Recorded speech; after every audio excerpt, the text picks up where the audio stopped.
గత కొద్ది కాలం నుంచి, అంటే కొద్ది కాలం అనే కాదు, దాదాపు ఒక 30-35 సంవత్సరాల నుంచి హైదరాబాద్లో మత సామరస్యం కోసం పనిచేస్తున్నటువంటి చాలామంది ఉన్నాము. మరీ ముఖ్యంగా గత 2 సంవత్సరాల నుంచి మేము వినాయక చవితి సందర్భంగా అదే సమయంలో వచ్చేటటువంటి మిలాదున్ నబీ, ఈ రెండు ఒకే రోజు రావటము, ఒక రోజు తర్వాత రావటము, వాటిని పురస్కరించుకుని మేము ప్రతి పోలీస్ ఆఫీసర్ దగ్గరికి వెళ్ళాము, ప్రతి గవర్నమెంట్ ఆఫీసర్స్ దగ్గరికి వెళ్ళాము. అంటే ఇది ముందు జాగ్రత్తగా రాబోయేటటువంటి పరిణామాలని ఊహించి చేస్తున్నటువంటి పని. అంటే కానీ అవి సరిపోవటం లేదు, చాలా విస్తృతం అవుతున్నాయి ఆ రకమైనటువంటివి. అంటే అది ఎప్పుడూ లేనిది. అంటే ఒక ముస్లిం స్థలం ఇచ్చి కట్టినటువంటి ముత్యాలమ్మ టెంపుల్ సికింద్రాబాద్లో, అక్కడ ఒక సామరస్యంతో ఆ టెంపుల్ని పెట్టుకుని బతుకుతున్నటువంటి ఆ బస్తీలో ఒక ఇన్సిడెంట్ జరుగుతుంది. దాని మీద మొత్తం అంతా కూడా ఒక పెద్ద ఎత్తున అల్లర్లు జరుగుతాయి. కానీ ఆ వెనక దాని కింద ఉండేటటువంటి చరిత్రను మాత్రం ఎవరు బయటకు తీయరు. అంటే ఈ రకం, అంటే చిన్న టెంపుల్, అది చాలా చిన్న టెంపుల్స్ మీద అంటే తిప్పేస్తున్నారు. ఆ రకంగా తిప్పడం అనేటటువంటిది, అంటే జనజీవితంలో చాలా చిన్న చిన్న సంఘటనలే అస్థిరత్వానికి గురి చేస్తున్నాయి. ఇప్పుడు కూడా మనకు మామూలుగా విడివిడిగా చూస్తే ఎవరో ఒక అతను వచ్చి స్టాల్ మీద దాడి చేశాడు, లేకపోతే దాడి అని అంటే ఆర్గ్యుమెంట్ పెట్టుకున్నాడు, మాతో పెట్టుకున్నాడు, ఇట్లా అని అనుకుంటాం. కానీ దాని విస్తృతి ఎంత ఉంది అనేటటువంటిది మనకి సోషల్ మీడియాలో వాళ్ళు చేసేటటువంటి కామెంట్స్ ద్వారా అర్థమవుతూ ఉంటాయి. నేను ఒక కె శ్రీనివాస్ గారి సభలో ఒకరోజు చాలా గట్టిగా నిలదీశాను స్పీకర్గా ఉండి. సంధ్య మీద ఇంత జరుగుతూ ఉంటే, సంధ్య వెనకాల మేమంతా కూడా ఉన్నాం, అంటే మా మీద కూడా జరుగుతుంది, కానీ ఎవ్వరు ఎందుకు మాట్లాడటం లేదు అనేటటువంటిది. మాట్లాడటము అవసరం, ఎంత చిన్న స్థాయిలో మాట్లాడినా కానీ మాట్లాడటం అనేటటువంటిది అవసరం.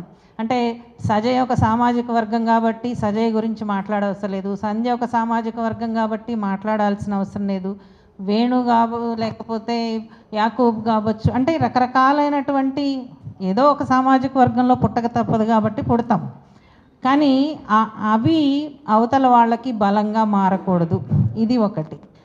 10 ఏళ్ల క్రితం తెలంగాణ వచ్చిన కొత్తలో ఒక స్నేహితులతో మాట్లాడుతూ ఉన్నప్పుడు తెలంగాణలో పెరుగుతున్నటువంటి కులోన్మాద హత్యలు, పరువు హత్యల పేరుతో జరుగుతున్నవి, తర్వాత మతోన్మాదంతో జరుగుతున్న ఇన్సిడెంట్స్ని, సందర్భాన్ని ప్రస్తావించినప్పుడు తెలంగాణ సమాజం చాలా చైతన్యవంతమైనటువంటి సమాజం, ఇక్కడ జరిగే అవకాశం లేదు అని చెప్పి చాలా కాన్ఫిడెన్స్గా చెప్పినప్పుడు నేను కూడా చాలా ధైర్యంగా ఫీల్ అయ్యాను. నిజమే కదా అనుకున్నా. కానీ ఇప్పుడు వేణుగోపాల్ చెప్తున్నట్టు తెలంగాణకి ఏమవుతోంది అనేది ప్రశ్నించుకోవాలి. ఎందుకు 75 పైన కులోన్మాద హత్యలు జరిగాయి, పరువు హత్యల పేరుతో కులాంతర మతాంతర వివాహం చేసుకున్నటువంటి వాళ్ళ మీద హత్యలు జరిగాయి. ఇది ఆ కుటుంబాలకు జరిగింది కాదు, మొత్తం సమాజంలో పేరుకుంటున్నటువంటి అస్థిరత్వం ఉంది. దాని గురించి మాట్లాడాలి. అక్కడ మల్లికార్జున మీద, టీచర్ మీద జరుగుతుంది, అతను అక్కడ దళిత్, ఇక్కడ రాముల మీద జరుగుతుంది, రాములు దళిత్.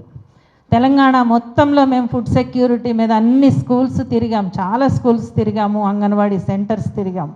చాలా గ్రామాలలో దళితులు వంట చేస్తే మేము తినము అన్నటువంటి సందర్భాలు మాకు ఎదురయ్యాయి. అయితే మేము అది ఒక స్టడీ లాగా ఉంచాం కాబట్టి అది ఇష్యూ చేయలేదు అప్పుడు. కానీ అక్కడికక్కడే మాట్లాడటానికి ప్రయత్నం చేశాం. అంటే ఈ రకమైనటువంటి ధోరణులు పెరుగుతూ ఉన్నాయి. అది అంగన్వాడీ సెంటర్ కావచ్చు, గుడి కావచ్చు, లేకపోతే ఒక పెళ్లి విషయం కావచ్చు, ఇప్పుడు బుక్ సెల్లర్స్ మీదకి రావచ్చు.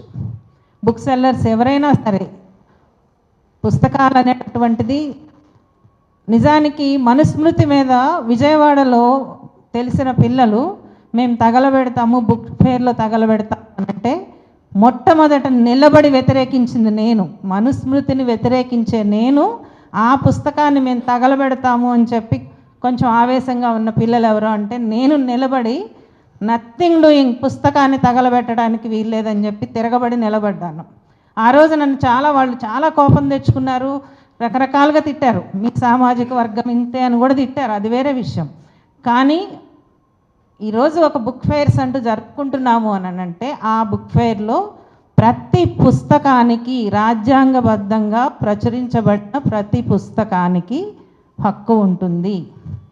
అది మనుస్మృతి అయినా కావచ్చు, కమ్యూనిస్ట్ పార్టీ ప్రణాళిక అయినా కావచ్చు.